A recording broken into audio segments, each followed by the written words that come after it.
Hello all of my otaku friends, my name is Prof Otaku and welcome back to my channel.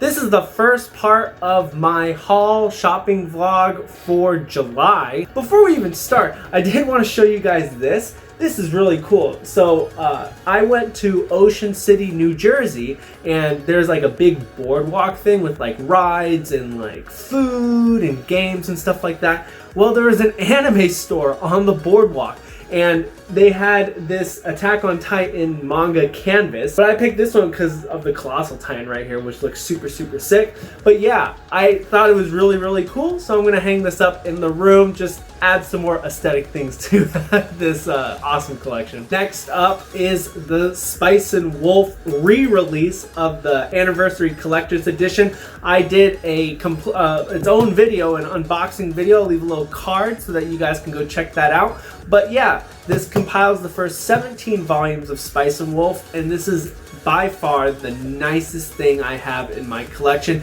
Check that video out too. It was a fun story or a stressful story of how I was able to make sure this didn't come damaged. So yeah, check it out. First up is Blue Period Volume 3. This is an interesting manga. Our main character is a boy who's kind of like a thug, not really a thug, but like a kind of a bad boy, I guess. And he joins the art club, he finds this new hobby, and he gets enamored with it. And it's a very interesting story about his journey to go to college to be an artist.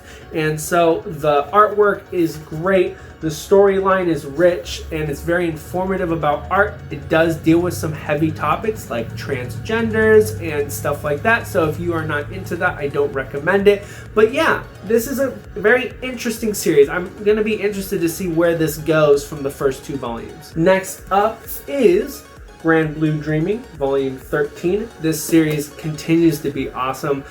It reminds me a lot of being in college and like going to parties. But yeah, very wholesome series as well. Just great comedy, very well done. Artwork is super funny, and it's just overall just something that I think most people are going to enjoy comedy-wise. So, but it does deal with, you know, college things, so if you're underage, I don't really recommend this. Next up is Volume 12 of Beastars. Yes, I know, I still haven't read Beastars. Okay, the backstory is I read the first volume of Beastars and I got so thrown off by the artwork. And this is definitely a lot nicer than that first volume, if you guys know what I'm talking about.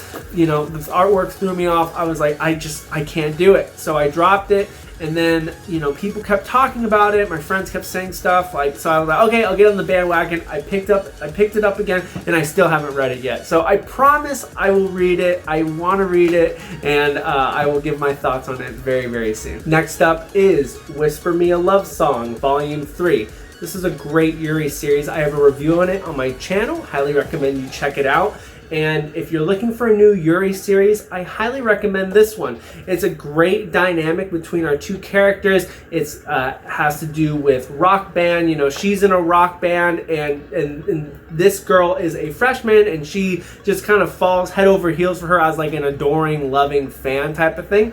And it's about her trying to get this young girl to see her in a different light, basically. It's very well done. The music aspect is great. We're getting some new dynamic characters and some different relationships, so I'm interested to see where this story goes from here. Next up is Sweat and Soap, Volume 6. This is such a great series. Check out my review of it on my channel, but it's so wholesome. If you are a mid-20s otaku like me, who's in the working force, and you're looking for something that's a realistic depiction of a relationship, this is just such a great series. I love our main character guy here. My favorite, one of my top 5 favorite characters of all time, and it's just such a great wholesome relationship. I love the pacing of this rom-com. It's doing such a great job with all the different aspects of a good rom-com, which is a streamlined, focused storyline. Highly recommend you check this out. So underrated on my anime list. I really don't get why the ratings are so low, but you really do need to read it. Next up is another rom-com. This time it's a dirty rom-com because it's Saran Wrap. This is Dress Up Darling Volume 4. great rom-com series about a girl who wants to get into cosplay, and this boy right here who makes Hina dolls, and he makes the clothes for them. So it's about those two people coming together. He's a loner boy, she's a cool girl, and they come together to do cosplay stuff. Very informative on cosplay, very similar to Blue Period. The subject matter is well researched in this manga, and the relationship, just like Sweat and Soap, is very streamlined, and the ecchi scenes in it are done very tastefully. It's not over the top, and it's not too much. There was one thing in Volume 2 that really peeved me off. I thought it was a little inappropriate. You let me know if you read this and you thought the same thing, but I can get over it because I really want to keep going with this story because I really do enjoy it. Dress Up Darling, highly recommend it, and there's a new anime coming out, so that's exciting. Next up is Don't Toy With Me, Miss Nagatoro. We're just on rom-com. This month was rom-com month. This is volume 7. This is not as good as the other two rom-coms that I just said, but it's still funny. Love the characters. The side characters make this story really, really good. The artwork is super fun. The anime had rave reviews. But yeah, it's just a different, teasing the senpai kind of rom-com. But it's cute and the relationship is adorable. Will I keep picking it up? I don't know. I mean, it just depends on how it keeps going. These are expensive volumes, so you never know. Next up is Toilet Bound Hanako-kun, Volume 9. Great artwork, and the storyline is pretty interesting. I'm invested in the storyline, but it's not like my go-to series at the moment. I'm not like dying to read the manga like when it first comes to my house. So this may be something I put on the back burner, but it definitely keeps my interest. Japanese folklore, ghost stories. It's very well done, so I highly recommend you check it out. Next up is The Big Boy, Shaman King, volumes 4, 5, and 6. Great series. It's not the best shonen series out there, but it definitely keeps my interest. I can definitely tell it more gravitates more towards the younger Shonen Jump audience, especially with the artwork and the storyline. It's basically just a big battle tournament type of thing. You've got the boy who he's trying to become the next Shaman King, and then there's this big tournament in Tokyo. That's basically it. You've got these ghosts who team up with the shamans. It's not like something I'm just like, holy moly, like this is the Shaman King everyone was talking about that was out of print. I mean, yeah, it's Shaman King. So like that's all I have to say about it. I don't really like these omnibuses because the spines will probably crack at some point, so you gotta be really careful with these.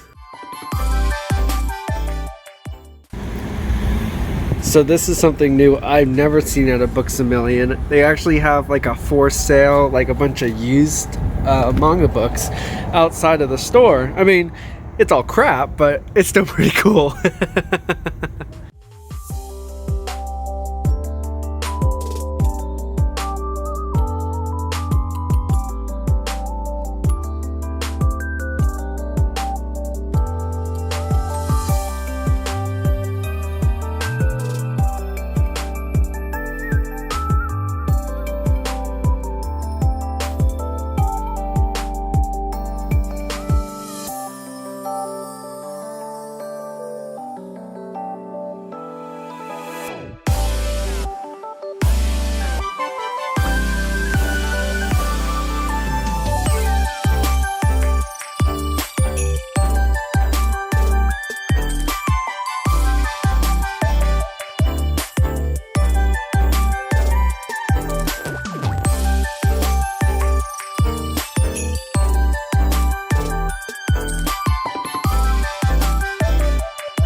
Next up is another rom-com, Komi Can't Communicate Volume 13. This was just in the shopping vlog video, but yeah, absolutely love Komi. I love Komi, the main character. I hate the progression of the story. It really bothers me how slow this is, and I feel like it just can't decide whether it wants to be a rom-com or like a slice of life type of thing. I think it just needs to choose one and just go in that direction. That's why a lot of people have dropped this, because the main story of her making 100 friends is just going by way too slow. But then you've got this relationship that never seems to progress. So it's like, I don't know, it keeps going down on my rom-com list. I need this to do something different. Next up from that shopping vlog is Dr. Stone, Volume 17.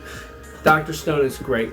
Every arc of Dr. Stone gets better and better and better, which is why people need to pick it up. A lot of people just dropped it or didn't like it because it's like not like the battle shonen. It's like takes it in a different way with the science. But I tell you what, it's so interesting. The artwork, Bochi's artwork is some of the best artwork I've ever seen in Shonen Jump. It's super fun. It's different. It adds variety to the Shonen Jump titles. So yeah, I just cannot recommend Dr. Stone enough, and I think more people should read it. The last thing I picked up from that shopping vlog video was Noragami Volume 2. The reason why I picked this up was because I had been reading rom-coms for like 5 straight days, and I was like, I just need something serious. I need a seinen, but I didn't want something too heavy, so I was like looking through my collection. I was like, oh, I've got Volume 1 of Noragami, something I'm interested in. Let me go pick up Volume 2 so I can read 2 volumes in one. Yeah. Yeah. Awesome. Very good. I'll talk more about it in my reading log. But yeah, this Noragami, I love the matte finish of the Kodansha release. Very cool. Artwork is great. It reminds me a lot of Livingstone, but just done better with the whole depression, ghost type of thing. It's very interesting story, and it's explained very well. So yeah, I'm excited to keep going with Noragami. Next up is the only manga that I picked up from the summer sale so far, and that's To Your Eternity. This is volume 6. And then 10 through 13. So I'm missing 7, 8, 9, and 10, or 7, 8, and 9. So I have not read To Your Eternity yet. The anime just released to high acclaim. I love Silent Voice. It's one of my favorite mangas of all time. So I know I'm gonna like To Your Eternity, and I've only heard good things about it, which is why I wanted to pick up the rest of the series. This is the series I'm gonna read when I get back from tour, like right away. So yeah, this and Berserk is next on my big TBR list. The last thing in this first part of the haul, which you saw in the cover thumbnail, and this is something I have been looking forward to since it got announced, but it's the final season Monogatari box set. So this compiles, we had the first season and the second season, and now this is, I guess, the third season or the final season. So I know that there's more after this though, so we'll see what they do with the next box set. But yeah, this is a vertical release, and so now I have all 3 box sets. They're gonna look so good on the shelf, and I think this comes with a postcard. I'm not gonna unwrap it right now, but yeah, it has 7 books in here. The Monogatari series is a great light novel series. It's got funny, it's got like a different comedy to it. It's like, I don't know, it reminds me a lot of like a Gintama, which maybe is off the mark, but it just reminds me of that. And I love the supernatural aspect of it. I love the whole cast of characters. It's very interesting. Every book keeps me engaged, which is why I don't like to read light novels, but I do like the Monogatari series. So super happy to get this box set. Love this artwork by Vofon, I think is how you pronounce his name. I don't know exactly, but yeah, what a great job with the box. I mean, my goodness, his artwork or their artwork is some of the best artwork I've ever seen. So yeah, highly recommend checking it out. I can't recommend the Monogatari series enough. So pending any sort of additions that I will add if I need to, this is the end of my July haul. Thanks for sticking with me. Let me know what you picked up, especially during this Right Stuff sale. I can't wait to see everybody else's hauls over the next couple months because everybody is buying, and it's a lot of fun. As always, if you like my video, please hit that like button, tap the subscribe button, hit that notification bell so you know when more of my videos come out, and I will see you in the next video. Take care now. Bye-bye.